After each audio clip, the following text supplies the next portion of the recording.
Quick, quick, tell me something awful, like you are a poet. Hello and welcome to Shuffling Notes. Today we have an interesting episode for you, where basically Razi and I have spent the past few days listening to Taylor Swift's latest album, The Tortured Poets Department. And I should preface by saying that neither of us have, I think, really ever been sort of into that type of music. I think we've all kind of heard of Taylor Swift, like playing in parties or some of the more popular songs. But I don't think we ever kind of sat down to listen to her music intently. So this was sort of like a new experience. And I think in this video, we'll sort of just kind of go over some of our first impressions as we really only just started listening to it. And then we'll sort of follow it up with maybe trying to dig a bit deeper into some of the themes. Perfect. So Razi, why don't you start off? You know, what has it been like for you to listen to Taylor Swift on repeat? So yes, first shot with Taylor Swift as listening to Taylor Swift. Well, I have known Taylor Swift a little maybe differently because like I've also been following John Mayer on the side. However, not going into that past, I would say that, you know, just diving or like just, you know, first listen to the Tortured Poets Department. It's really raw. Like, you know, the songs are raw, not in the production sense, but in what she's trying to say with each song, which kind of goes around the same topic, or at the end it comes down to the same topic. Mm-hmm. But then, you know, like the first impression that I felt was that it's really raw emotions right out in tune, basically. Mm-hmm. Yeah, I mean, it's definitely very much sort of a post-breakup song in terms of like the topics. I think most of the songs are kind of dealing with that sort of stuff. But yeah, I do agree. There's kind of a raw feeling to it. It's very much, it's like the words have been written and then she's sort of added some music. And again, the music is also kind of very minimalist. I do think like, at least for me, going back to some of the tracks, you start to find kind of deeper layers to both the music as well as some of the writing, even though I would say most of it is sort of more kind of synth-pop, electro-pop type music. But they've kind of thrown in this, like some interesting soundscapes. Some of it even, I would say, like leaning psychedelic almost. And I feel like it can be hard to notice when you're kind of just listening it for the first time, but when you keep going back, you start to kind of pick up on some of these cues. Yeah. I mean, there are... What did you think of like... I mean, there are some tunes which, you know, I didn't expect them to be catchy. While, you know, there's a format that she is generally caught on. There's the tune which goes A, A, B, B, C. And then, like, you know, that's mm-hmm. generally the tune or the... Since we're talking about poetry and specifically tortured poets, it just follows like that rhythm across most of the songs. I don't know if you noticed it that way, but next time you listen to it. Yeah, no, definitely. I'll pay attention to that. I did notice, like, I mean, I think I haven't heard a lot of Taylor Swift, but I'd say on this album more than before I've kind of heard from her tracks, her singing is very much sort of more kind of low register, like sometimes I kind of almost felt like it's like R&B type vibe.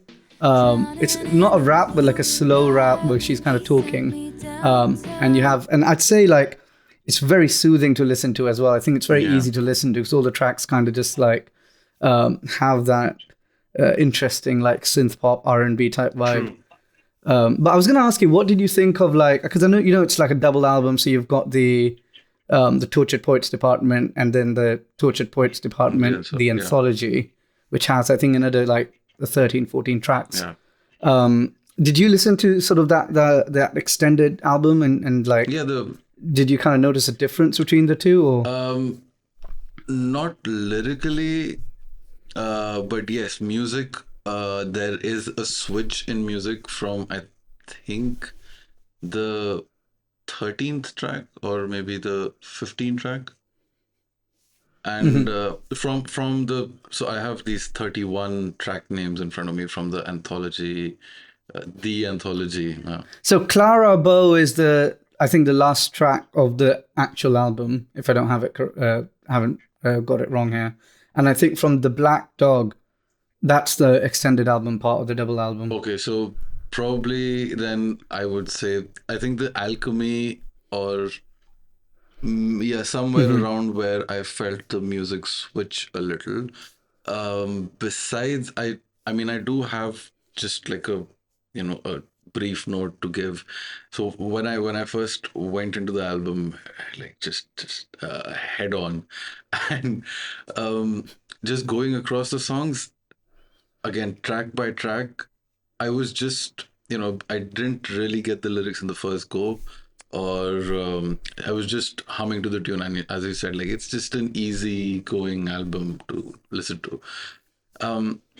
The song names, the track names are they tell a story in themselves. For example, you can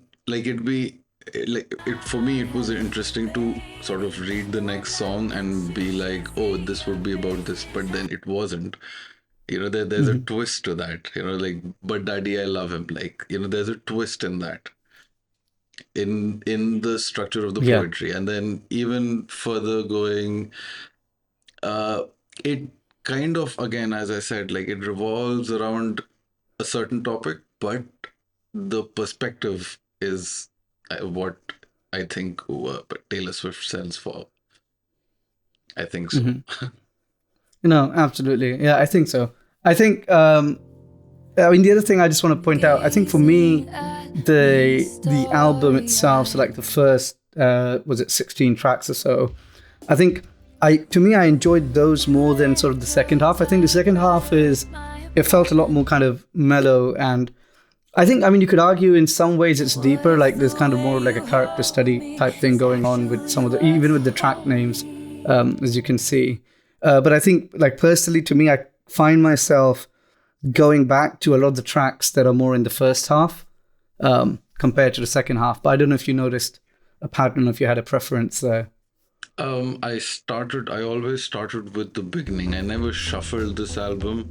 Okay. So, I mean, I don't know if that says anything about itself, but I just didn't shuffle the album. I always started from the first song, which is Fortnight, and again, that's Post Malone, so you kind of dive in with a R&B tone to the album, and then you just and the Florida is, well, it's Florence and the Machine, and that's when Florence and the Machine come in, they have their signature music, their signature, those breakout vocals kind of thing, and that's just what Florida is. It's not. I don't think poetically Florida. I'm just saying, like, for example, one song, but there are a few more, like, which I feel just are like bridges to, connecting the story or somehow making the story work. This was like a too long a track list to follow, so I did not catch a storyline, but Fair enough. I felt that there were points where this could connect to that or this could connect to that, so that way, yes. Yeah, I mean, I think that probably wraps up, I guess, the initial impressions. I am keen to kind of dive in. I think some of the themes I feel to me weren't as evident initially when I was listening. And I think Florida is an interesting track I want to talk more about later down the line. Because I think going back to some of the tracks, there were, I think, different sides to the theme that started to kind of make themselves evident. But I think, we'll come back to the themes, I think, in a later video and dig a little deeper. Sounds good. So, guys, I hope you sort of enjoyed the first impressions. Like I said, we're not from this space at all. And personally, myself, I don't really know too much about Taylor Swift's background. I mean, I know a little bit, just kind of what's in the media and everything, but I've never followed her career too much, so I'm sure there might be things they were missing. But it's been an interesting experience, and I think it's an ongoing experience. So hopefully see you guys in the next video. But the story